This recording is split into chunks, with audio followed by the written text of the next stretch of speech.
সুপ্রভাত বন্ধুরা, সবার আগে একটু করলা বসিয়েছি কড়ায়।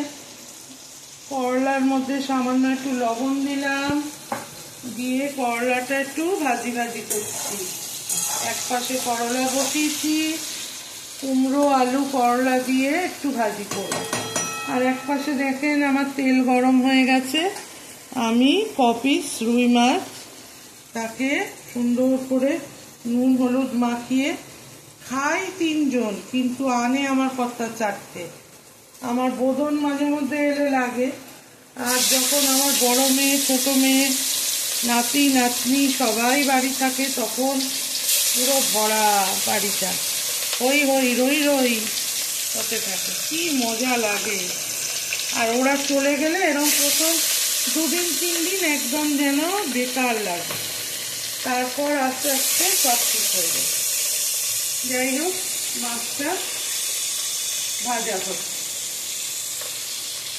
দেখেন আমার লাল লাল করে মাছ প্রায় ভাজা কমপ্লিট। করলাটা ভেজে তুলে নিয়ে আলু আর কুমড়োটা একটু ভাজতে দিয়েছি। এই পাশের গ্যাসে আমি সুন্দর করে মাছগুলো ভেজে তুলে নিলাম। তবে আজকে আমরা খুবই অল্প জন, তাই অল্প মাছ দিলাম। তেলটার মধ্যে যা তেল আছে তাতেই হয়ে যাবে, তাও আমার একটু বাকি ফোটা তেল ফেলে দিলাম। তেলটা গরম হচ্ছে, নৌকো নৌকো করে কাটা কটা আলু এই মাছের ঝোলে তাড়াতাড়ি দিয়ে দেব।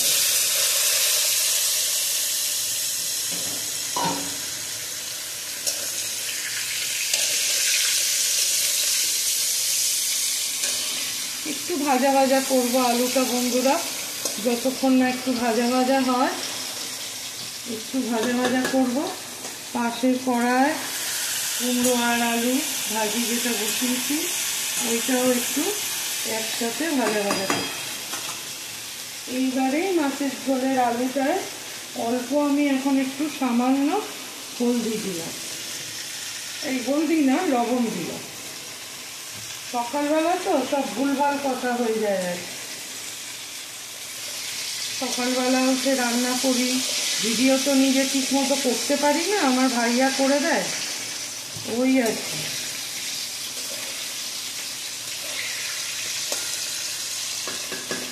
এইখানে আমি একটু মশলা বানাবো। এই মশলার বাটিটায় দিলাম প্রথমে একটু লবণ,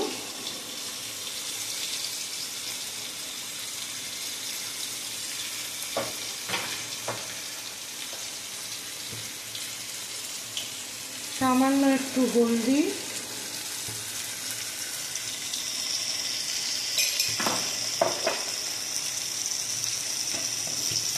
সামান্য একটু ধনে গুঁড়ো,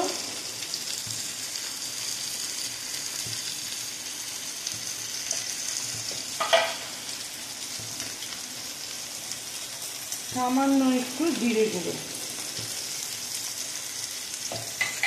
আর দিলাম একটু টমেটো সস।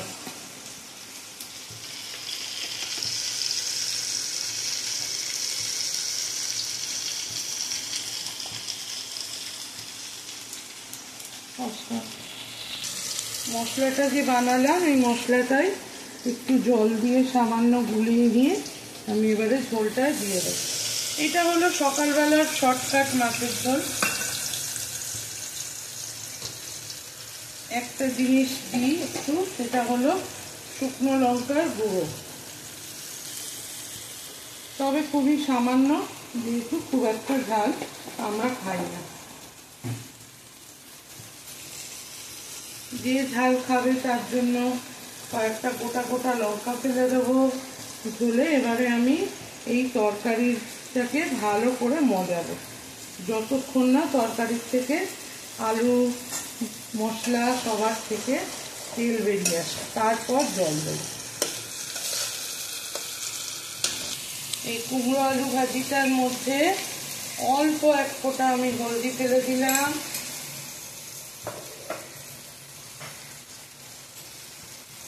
আর অল্প সামান্য একটু লবণ ছড়িয়ে দিলাম।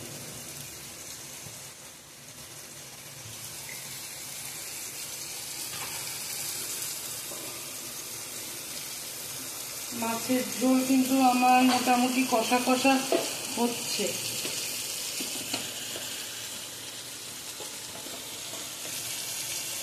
মাছের ঝোল আমার দেখুন কি সুন্দর। এবারে অল্প একটু জল দেব।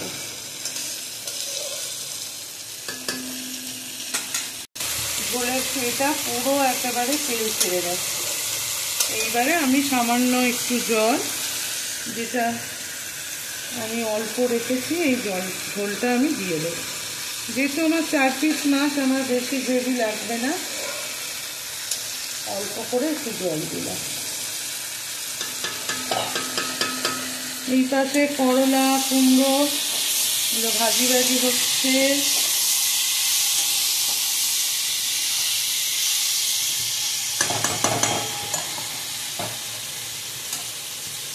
এই পাশে ভাত আমার প্রায় রেডি হচ্ছে। দেখেন ভাত ফুটছে, ভাত টকবকিয়ে ফুটছে।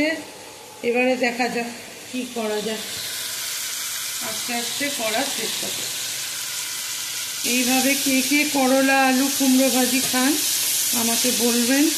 ভাজা করলাটা আমি আলু কুমড়ো সিদ্ধ হয়ে যেতেই দিয়ে দিয়েছি, দিয়ে একটু নাড়িয়ে চাড়িয়ে এবারে আমি পাত্রে ঢেলে রাখছি। কে কে এরমভাবে ভাজি খান সেটা বলবেন। তবে এগুলো সবই শর্টকাটে, সকালবেলা বলে। আর একটু তোড়জোড় করে ভালো করেও রান্না করা যায়, চিতা চচ্চড়ির মতো।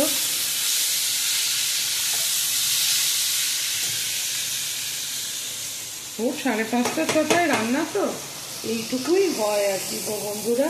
এর চেয়ে বেশি খুব একটা তোড়জোড় সকালবেলা কেটে মশলা ফসলা রেডি করে রান্না করতে একটু অসুবিধা তো হয়। যেদিন যেদিন ভাইয়ার কলেজ থাকে না সেদিন আমার রান্না একটু অন্যরকম হয়।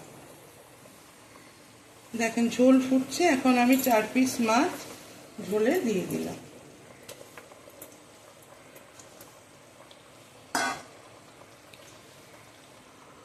যতক্ষণ না আলু সিদ্ধ হয় আমি ততক্ষণ একটু মাছটাকে দিয়ে ফোটাবো। মাছের ঝোলটা হতে পারে শর্টকাট, কিন্তু করে খেয়ে দেখতে পারেন। বেশ সকালবেলা চটজলদি খুব ভালো হয়, খারাপ হয় না খেতে। দেখেন আমার মাছের ঝোলে রংটা কেমন হয়েছে গো বন্ধুরা। ভালো লাগলে অবশ্যই একটু লাইক শেয়ার কমেন্ট এবং আমার চ্যানেলটিকে সাবস্ক্রাইব করে আমার পাশে থাকবেন। মাছের ঝোল কিন্তু আমার একদম রেডি। এবারে আমি পরিবেশন করব। গ্যাস বন্ধ করলাম এবং সুন্দর করে আমি আমার পাত্রে ঢেলে নিলাম।